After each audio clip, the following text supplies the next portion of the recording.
Court notice against Ravi, who was on the run for past 11 days. Santro Ravi is accused of playing a crucial role in police transfers in Karnataka and having links to several ministers in the Bommai government. Santro Ravi has been arrested in a case filed by his wife. He allegedly drugged, raped and forced her into marriage in 2019. ಅಹಮದಾಬಾದಲ್ಲಿ ನಾವು secure ಮಾಡಿ night ಕರ್ಕೊಂಡು ಬಂದಿದ್ದೀವಿ. ಬೆಳಗ್ಗೆ ಜಾಮ ಇಲ್ಲಿ reach ಆಯಿತು. ನಮಗೆ travel time ತೆಗೆದುಬಿಟ್ರೆ 24 hours time ಇರುತ್ತೆ. ಈಗ ನೀವು ಬೇಸಿಕ್ ಕರ್ಕೊಂಬಂದಿರಂಥ ಮೆಡಿಕಲ್ ಮಾಡಿಸಿದ್ವಿ. ಈಗ ಪ್ರೊಸೀಜರ್ ಮಾಡ್ತಾಯಿದ್ವಿ. ಅಂದರೆ ಬೇಸಿಕ್ ಕ್ವಶನಿಂಗ್ ಏನಿದೆ ಬೇಸಿಕ್ ಎಂಕ್ವೈರಿ ಮಾಡ್ತಾಯಿದ್ವಿ. ಒಂದ್ಸರಿ ಎಂಕ್ವೈರಿ ಆದ ನಂತರ ಟೈಮ್ ನೋಡಿಕೊಂಡು ನಾವು ಜಡ್ಜ್ ಅವ್ರನ್ನ ಕೇಳಿಕೊಂಡು ಮತ್ತೆ ಪ್ರೊಡ್ಯೂಸ್ ಮಾಡ್ತೀವಿ. His arrest has kicked up a political storm in the poll-bound Karnataka after photos of Santro Ravi with several Karnataka ministers emerged. JDS chief HD Kumaraswamy has called Santro Ravi's arrest a staged event, questioning how he managed to escape Karnataka. ಅದು ಬಹುಶಃ ನನ್ನ ಅಭಿಪ್ರಾಯದಲ್ಲಿ ಗುಜರಾತ್ನಲ್ಲಿ ಸಿಕ್ಕಿದರೆ, ರಾಜಸ್ಥಾನ ಗುಜರಾತ್ನಲ್ಲಿ ಅಲ್ಲಿಂದ ಏನಾದರೂ ಹೊರದೇಶಕ್ಕೆ ಕಳಿಸ್ಲಿಕ್ಕೋಸ್ಕರವಾಗಿ ಕರ್ಕೊಂಡು ಹೋಗಿದ್ರು ಅನ್ನೋದು ನನಗೆ ಮುಖ್ಯ. ಇಲ್ಲಿ ಯಾಕೆಂದರೆ ಇಲ್ಲಿಂದ ಅವನು ಗುಜರಾತ್ ರಾಜಸ್ಥಾನಕ್ಕೆ ಹೋಗೋವರೆಗೆ ಕರ್ನಾಟಕದ ಬಾರ್ಡ್ರಿಂದ ಯಾಕೆ ಬಿಟ್ಟವ್ರು ಯಾರು ಹೋಗ್ಲಿಕ್ಕೆ ಸಾಧ್ಯ ಇಂಥ ಒಂದು ಪರಿಸ್ಥಿತಿನಲ್ಲಿ? ಅದರಿಂದ ಬಹುಶಃ ಸೇಫ್ ಮಾಡಬೇಕು ಅಂತಂದರೆ ಹೋಮ್ ಮಿನಿಸ್ಟರ್ ಅವ್ರ ಜೊತೆಲೇ ಹೋಗಿದ್ರು. ಮುಂದೆ ಗೊತ್ತಾಗೋದು ನೋಡೋಣ. The Congress has accused Santro Ravi of being a BJP worker. Home Minister's office and Minister's office and other officers, I think they definitely, he is under the protection and under the guidance of the government. The state home minister has rubbished opposition's claims, saying the police were given a free hand. ರೀತಿಯ ಟೀಕೆಗಳು ಇರ್ತಿತ್ತು. ಅವನ್ನ ಹಿಡಲಿಕ್ಕೆ ಮೀನಮೇಷ ಆಗ್ತಾ ಇದೆ, ಯಾವುದೋ ಒತ್ತಡ ಇದೆ ಅಂತ ಹೇಳಿ ಯಾವ ಒತ್ತಡವೂ ಇರಲಿಲ್ಲ. ನಮ್ಮ ಪೊಲೀಸರಿಗೆ ಸ್ವತಂತ್ರ ಒಂದು ಇದನ್ನು ಕೊಡಲಾಗಿತ್ತು. ಹಾಗಾಗಿ ಎಲ್ಲೇ ಇದ್ದರೂ ಹೇಗೆ ಇದ್ದರೂ ಅವನ್ನ ಕರ್ಕೊಂಡು ಬರಬೇಕು, ವಿಚಾರಣೆಗೆ ಗುರಿಪಡಿಸಬೇಕು ಮತ್ತು ಅವನ ಕೃತ್ಯಕ್ಕೆ ಸರಿಯಾದಂಥ ಶಿಕ್ಷೆ ಆಗಬೇಕು ಅನ್ನುವಂಥದ್ದನ್ನು ಹೇಳಲಾಗಿತ್ತು.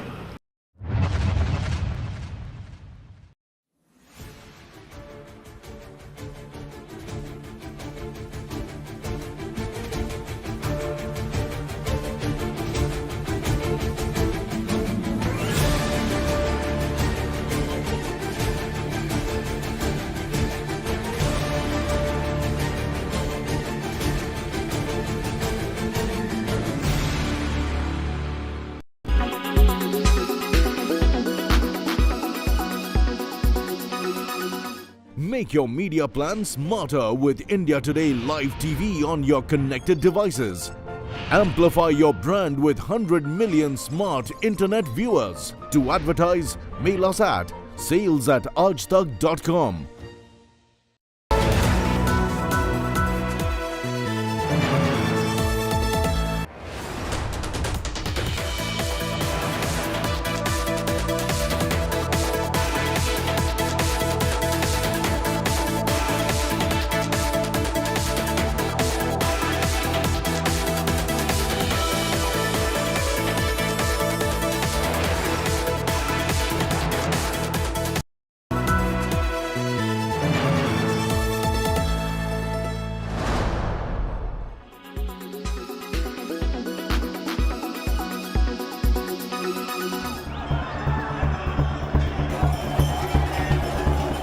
Fermin is a week-long festival celebrated in Pamplona of Spain.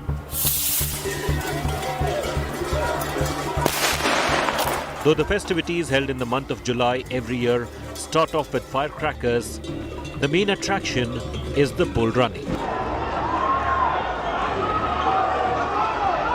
It has a deep-seated history of baptism and martyrdom attached to it. Fermin was the son of a Roman senatorial rank in Pamplona in the 3rd century. He was converted to Christianity at the spot now known as the small well of Saint Sernin. Fermin was ordained a priest into law and returned to Pamplona as its first bishop. He was later dragged to death with angry bulls running after him through the streets. and that made him a martyr in the Catholic Church and gave rise to this festival. But it was Ernest Hemingway who made it famous. The central plot of his 1926 novel, The Sun Also Rises, revolves around the Fermin festival. It made the festival grow beyond Spain. Hemingway himself remained a loyal follower of the festival all his life.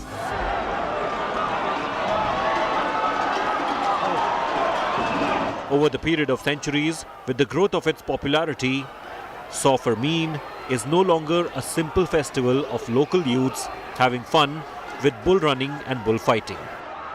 It's now an international tourism event with great market possibilities. COVID-19 put a halt on the festivities in 2020 and 2021. But it is back in its older glory and glamour since last year. Jallikattu of Tamil Nadu is often compared to this Spanish festival.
Watching India Today.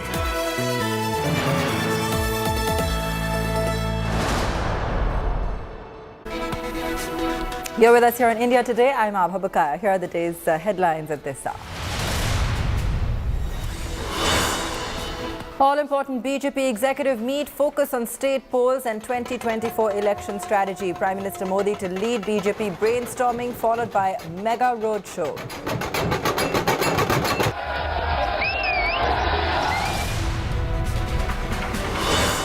After ruckus inside Delhi Assembly, Chief Minister Kejriwal hits the streets against LG Saxena, leads protest march to LG House, mayoral polls on 24th of Jan.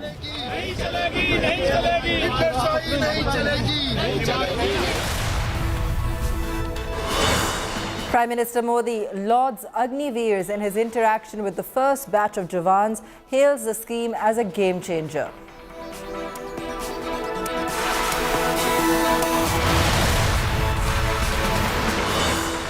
Rajouri terrorists caught on camera. Men who killed 7 innocents are seen having dinner at a local's home in the area.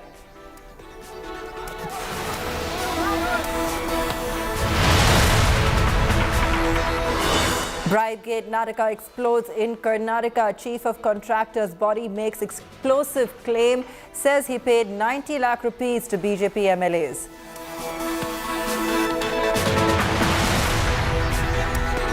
After Golden Globe for Natu, another global laurel for Rajamouli's RRR, winning Best Foreign Language Film at the Critics' Choice Awards in Los Angeles.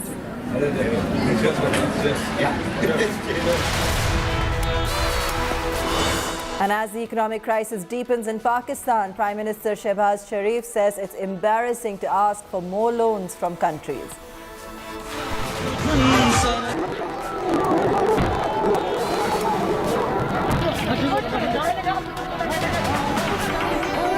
तो आप समझते होंगे ये पैसे मांगने आ गए हैं, तो मैंने कहा कि ये पाकिस्तान एक मिसाल इसकी ये है कि एक हाथ में हमारे एक न्यूक्लियर ताकत है और दूसरे हाथ में कशकोल। ये आग और पानी का ये कब तक ये मेलाप हो नहीं सकता, कब तक चलेगा?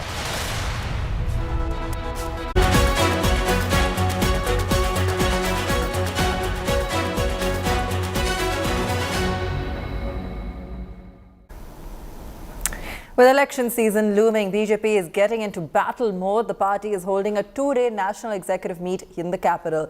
The meeting is being headed by BJP chief JP Nadda at the party's headquarters.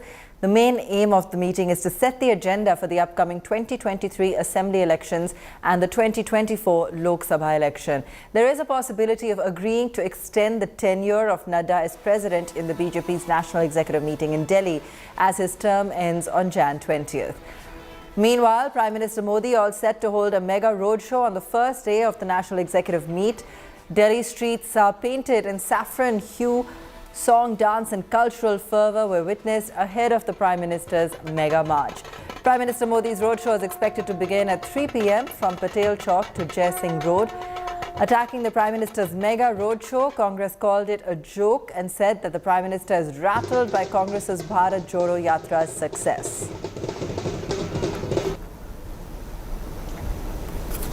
Congress के पास अब कोई मुद्दा तो है नहीं, वो बस एक राहुल जी में समाई हुई है। राहुल जी से निकल नहीं पा रही है, भारत जोड़ो यात्रा से उनको अलग कुछ दिख नहीं रहा है।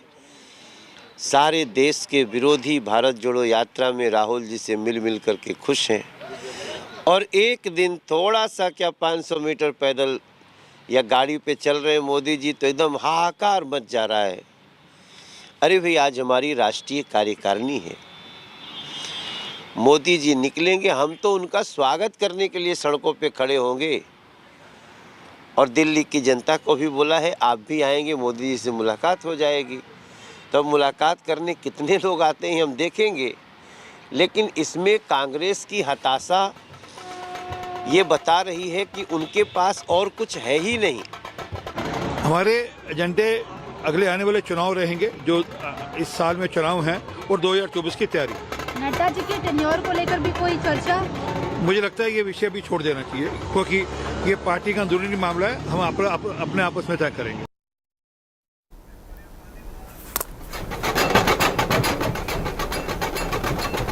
Okay. All right, Aishwarya Paliwal joining us. She's tracking the roadshow live.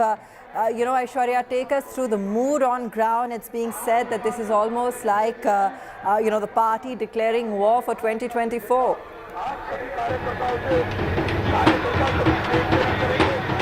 Well, definitely, it looks like the Bharatiya Janata Party is all set to declare the war for 2024. Let me show you the mood around. The drums, the beats, people turning up in large numbers, the trumpet, large cutouts of Prime Minister Narendra Modi. In the national capital, all this is being obviously done to show the strength of the Bharatiya Janata Party and also to give a signal to the opposition parties. That's also something that the party wants to do. There will be a lot of issues which we'll be discussing this very important meeting. The road ahead for this year, there are almost 10 state elections that will take place this year, and the roadmap for the big 2024 elections is also something that will be discussed. The kind of pomp and show that you see behind me is being done in a true Bharatiya Janata Party style, because this is what the party is good at doing. They're trying to show their strength, they're trying to show how the people of the national capital are supporting the BJP in a state where there is not a lot of support for the BJP. However, we are seeing full pomp and show. The security arrangements are extremely tight. Let me tell you, this entire stretch has been shut off from 2:30.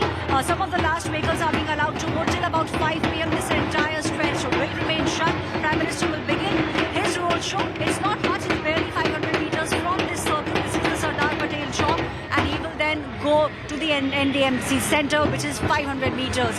However, distance does not matter for the Bharatiya Janata Party. What matters is the pomp and show, and also showing the opposition parties that the BJP is ready for the big 2024 election.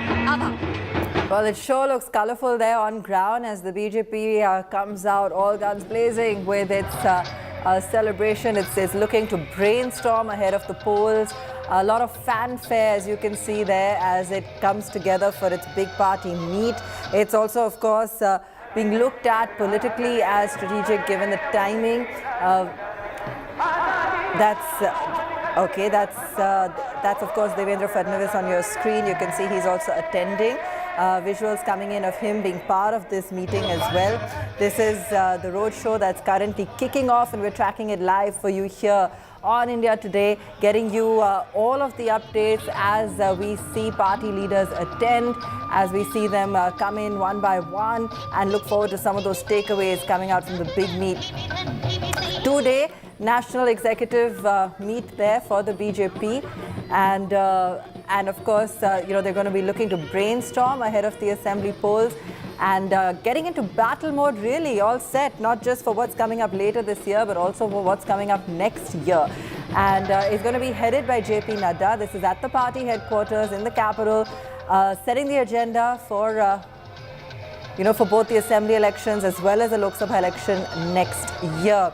All right, Aishwarya, take us through more in terms of what's happening on ground, the kind of leaders that have started to come in. Who all have you seen make their entrance? We're seeing a lot of fanfare, a lot of celebrations at the party headquarters.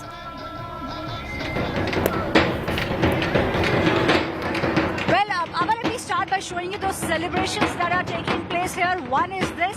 We'll also move a little bit and try and show you the kind of cutouts which have been put out. It is the big G20 year for our country, which is why we are seeing a lot of G20 posters also being put up. Just one look around and you will be able to see the number of people who have come. Let's now move and show you the security which is being put in place. This is the security. The barricades have been put up. Large number of police force present here, large number of police personnel, all of them, making sure the security arrangements are spot on. The other thing which will be discussed, the final of the G20 will take place in September this year, because of which we are seeing huge G20 posters also being put up at various spots. Now the G20 poster has been put up because that is also something which will be on the agenda. Now, apart from G20, large cutouts of Prime Minister Narendra Modi, the work that he has done over the past few years, all these cutouts of PM Modi being put up here, the security spot on. The road has been almost shut. The last of the vehicles are now being allowed. BJP flags, as you can see in the frame, on the Sardar Patel Chowk. Security, very tight security. This is the starting point, Abha, from where the roadshow will begin. The cutouts, as you can see, Desh ki Janta ka Pradhan Sevak is what some of the posters here, the cutouts of Prime Minister Narendra Modi, that's what's written on it. Everyone is now keenly awaiting the arrival of Prime Minister Narendra Modi on agenda. All the elections that will take place this year, also the roadmap for the big 2024 elections. One thing, Abba, which is very interesting is the fact that you will also see JP Nadda posters here. So JP Nadda, his tenure as the BJP president ends this month. JP Nadda's big posters here, which clearly is a signal. It looks like it will be JP Nadda who will be continuing as the president of the Bharatiya Janata Party. That's what some of the posters of JP Nadda here, that is what the posters at the moment are showing. And apart from that, the people, the Bharatiya Janata Party flags, the bystanders, Abha, huge bystanders. Bharat Mata ki chants, you can see.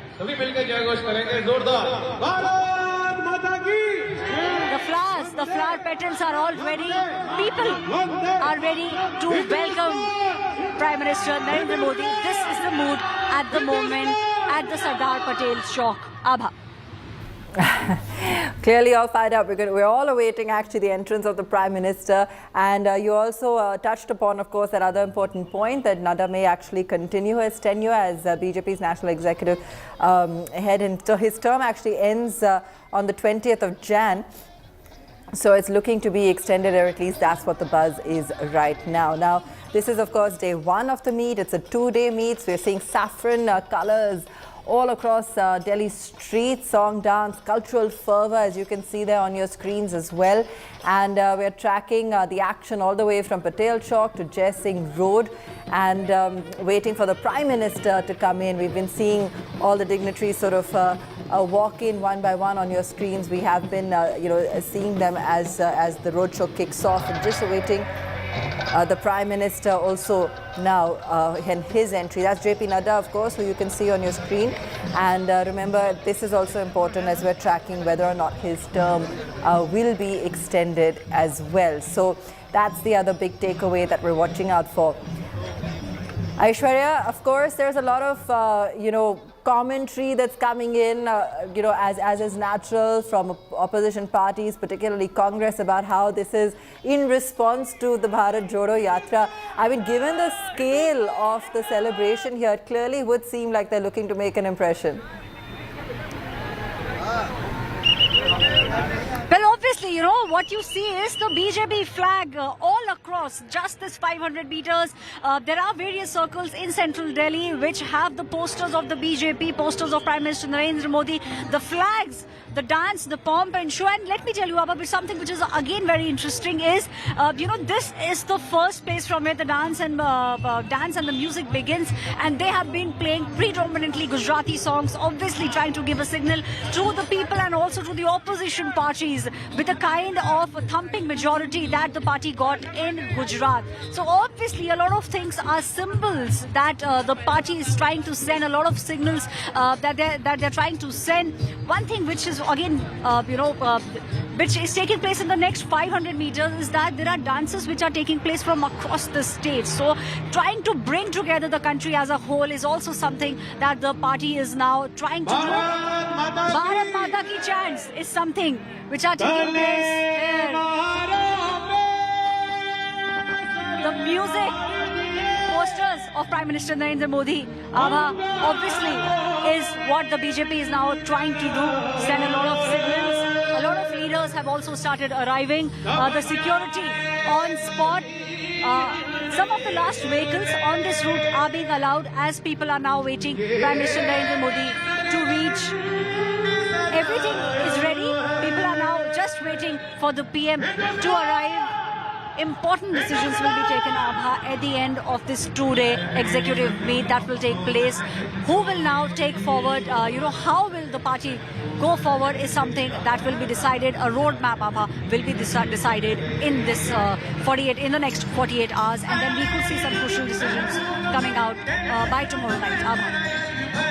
Interesting. 48 hours, packed agenda. All party leaders there within the BJP looking to brainstorm. We're seeing all of them walk in. We saw Fadnavis, we've seen Nadda, and we've seen a whole host of them enter, getting ready for that massive marathon 48 hours that they're going to be looking to discuss all the upcoming elections. We're just waiting for the Prime Minister as well. Roads there, of course, be a little mindful if you're out and about today, as there's a lot of action ahead of outside the party headquarters as the BJP kicks off its mega roadshow. Aishwarya, in terms of the others that you've seen arrive so far, take us through the names of who else is expected to attend.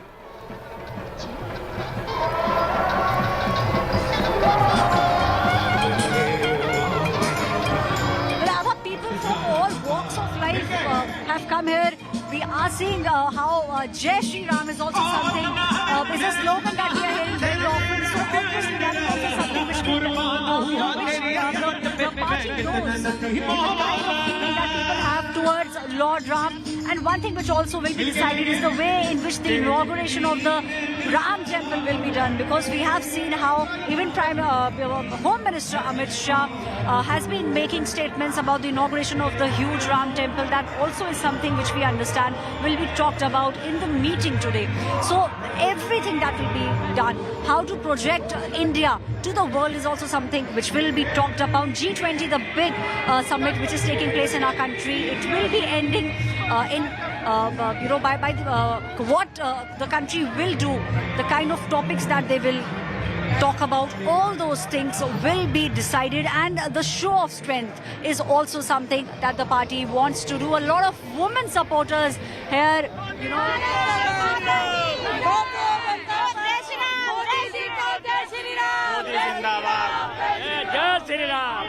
Jai Shri Ram! Bharat Mata Ki!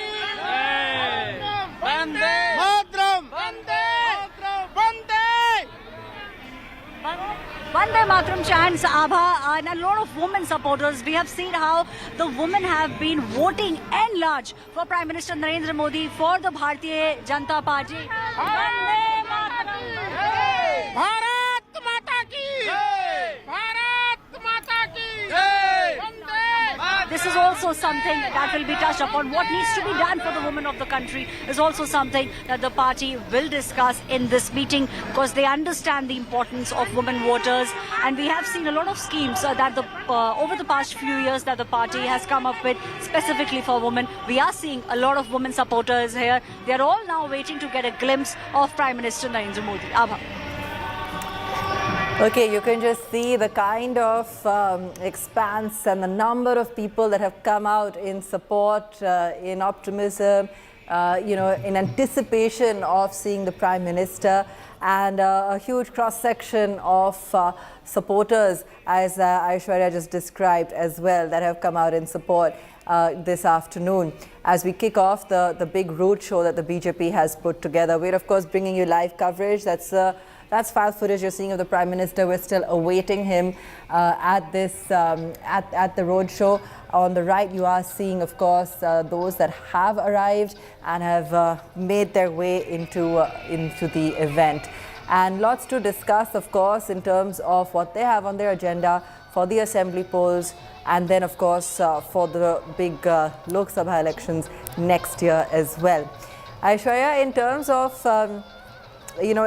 the kind of cultural fervor that we're seeing on ground, is there some kind of agenda? Is this likely to continue for the next few hours? When is the Prime Minister expected to attend? Is it any time now?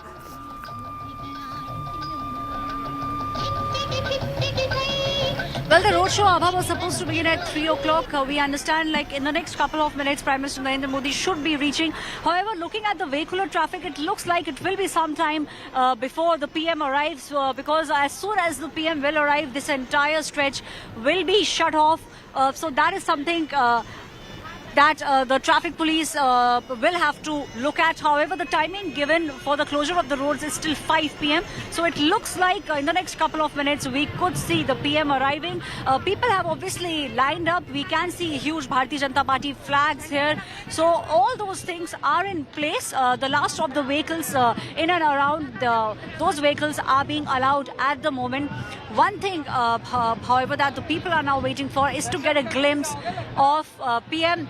People have been waiting for almost 2 hours now, Abha, and that is what the people are also now waiting for. Security on the other side. I'll just show you the security arrangements. In large numbers, security personnel are present. All of them now trying to make sure that the entire stretch is cleared. Supporters, however, Abha, are still trickling in, and the security at the entrance is also something which is being taken care of, because this, with the Prime Minister just walking for 500 meters, this has become a high security zone. So security people also on high alert. Supporters still trickling in. All these people that you see are supporters of the Bharatiya Janata Party. So the security now spot on. The supporters still trickling in, expecting Prime Minister Narendra Modi to reach this venue very shortly. Abha. Okay, fantastic. Let's also go across to Rahul Gautam, who's also tracking things on ground for us today. Rahul, give us your perspective in terms of what you're seeing, the kind of action unfolding, the mood on ground, the mood of the people as they look to welcome the Prime Minister.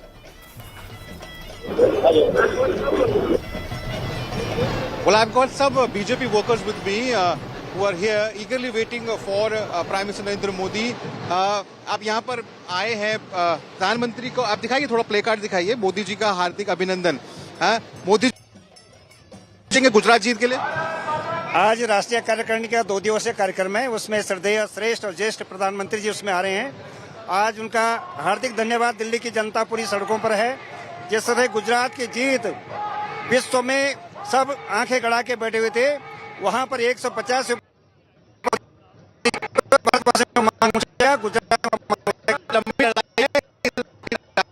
राज्यों में चुनाव है, लोकसभा है, रणभेदी बजा दी.